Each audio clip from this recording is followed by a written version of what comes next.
Welcome to my channel. So இந்த வீடியோவில் நம்ம எதை பற்றி பார்க்க போகிறோம் அப்படின்னு பார்த்தீங்கன்னா, பிளாகர் வெப்சைட்டில் எப்படி ஒரு தீம் சேஞ்ச் பண்ணுறது, தீம் அப்லோட் பண்ணுறது அப்படின்னு தான் இந்த வீடியோவில் பார்க்க போகிறோம்.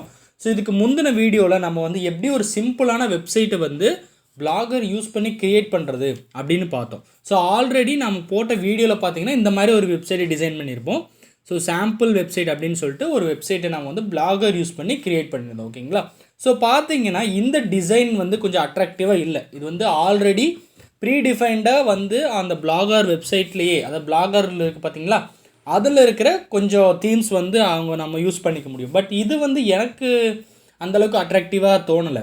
அதனால் நான் என்ன பண்ணியிருக்கேன்னா, நான் கூகுளில் நான் ஒரு தீம் டவுன்லோட் பண்ணியிருக்கேன். ஸோ எப்படி டவுன்லோட் பண்ணுன்னா, ஸோ உங்களுடைய ப்ரௌசர் ஓப்பன் பண்ணிக்கோங்க. ப்ரௌசர் ஓப்பன் பண்ணிவிட்டு நாம் பிளாகர்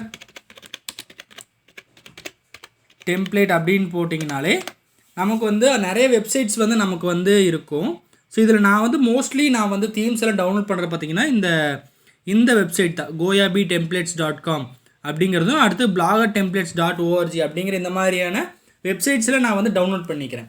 ஸோ இதில் பார்த்திங்கன்னா ஃப்ரீ டெம்ப்ளேட்ஸும் இருக்கும், ப்ரீமியம் டெம்ப்ளேட்ஸும் இருக்கும். உங்களுடைய பர்பஸுக்கு தகுந்த மாதிரி நீங்கள் டவுன்லோட் பண்ணிக்கலாம். ஓகேங்களா? நான் ஆல்ரெடி டவுன்லோட் பண்ணி வச்சுருக்கேன்.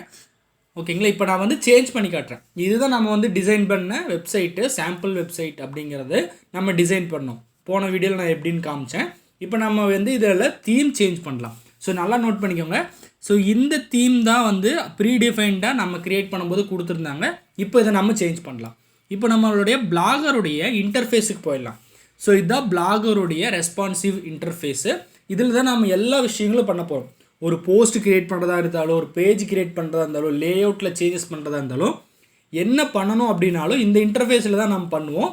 இது பேக் எண்ட் மாதிரி, இது ஃப்ரண்ட் எண்ட் மாதிரி. ஓகேங்களா? இப்போ நம்ம சேஞ்ச் பண்ணலாம். ஸோ ஃபஸ்ட்டு தீம் சேஞ்ச் பண்ணுறதுக்கு நம்ம என்ன பண்ணணும்னா, ஸோ இந்த இன்டர்ஃபேஸில் பார்த்தீங்கன்னா இங்கே நிறைய ஆப்ஷன்ஸ் கொடுத்துருப்பாங்க. இதில் தீம் அப்படிங்கிற இந்த ஆப்ஷனுக்கு போயிடணும். ஓகேங்களா? தீமுங்கிற ஆப்ஷன் கிளிக் பண்ணிக்கோங்க. ஸோ தீம் ஆப்ஷனில் தான் நம்ம நம்மளுடைய வெப்சைட்டுக்கான டிசைனிங் ஒர்க் எல்லாமே நம்ம பண்ணுவோம்.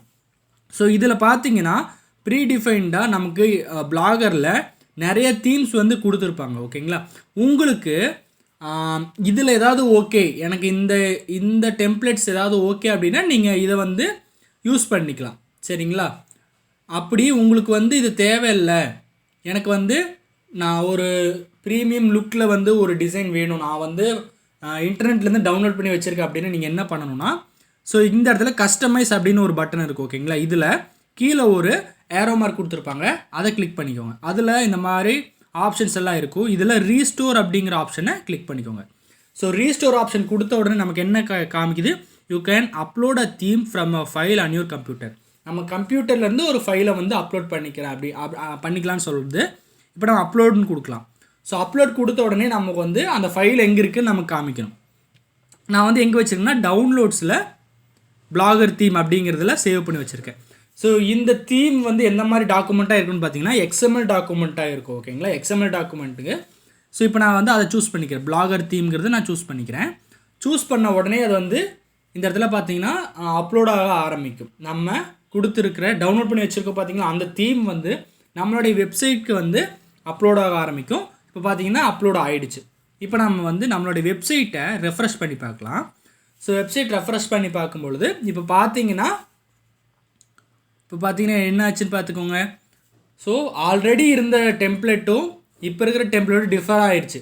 ஸோ இது நான் அப்லோட் பண்ணியிருக்கிற தீமு, உங்களுக்கு எந்த தீம் பிடிச்சிருந்தாலும் நம்ம அப்லோட் பண்ணிக்க முடியும். உங்களுடைய பர்பஸ், நீங்கள் ஒரு பிஸ்னஸ் ரிலேட்டடான வெப்சைட்னா அதுக்கேற்ற டெம்ப்ளேட் டவுன்லோட் பண்ணுங்கள்.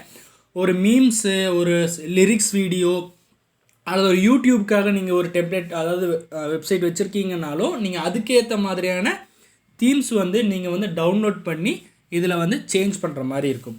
ஸோ இதில் நம்ம எவ்வளோ தீம்ஸ் வேணால் சேஞ்ச் பண்ணிக்கலாம், அல்லது இதில் கொடுத்துருக்கிற தீம்ஸே நம்ம யூஸ் பண்ணிக்கனாலும் யூஸ் பண்ணிக்கலாம். No problem. உங்களுடைய பர்பஸ், என்ன பர்பஸ்க்காக உங்கள் வெப்சைட்டை ரன் பண்ணுறீங்களோ அந்த பர்பஸ்க்கான தீம்ஸ் தான் ப்ராப்பராக இருக்கும். ஸோ இப்போ ஒரு கேமிங்காக வச்சுருக்கீங்கன்னா அதுக்கேற்ற தீம்ஸ் நீங்கள் டவுன்லோட் பண்ணணும். ஸோ அதாவது இன்டர்நெட்டில் பார்த்தீங்கன்னா நிறைய ரிசோர்ஸஸ் நமக்கு ஃப்ரீயாகவே இருக்குது. ஸோ முடிஞ்சளவுக்கு ஃப்ரீயான ரிசோர்ஸஸை யூட்டிலைஸ் பண்ணிக்கலாம். நம்மளும் ஒரு ஓனான வெப்சைட்ஸை டிசைன் பண்ணலாம். ஸோ இந்த மாதிரி இன்ட்ரெஸ்டிங்கான வீடியோஸ் வந்து நான் உங்களுக்கு டெய்லியும் போஸ்ட் பண்ணுறேன். ஏதாவது டவுட்ஸ் இருந்தால் நீங்கள் கமெண்ட் பண்ணுங்கள். நம்ம சேனலை சப்ஸ்கிரைப் பண்ணாமல் இருந்தீங்கன்னா சப்ஸ்கிரைப் பண்ணிக்கோங்க. நெக்ஸ்ட் வீடியோவில் பார்க்கலாம். தேங்க்ஸ் ஃபார் வாட்சிங் கைஸ்.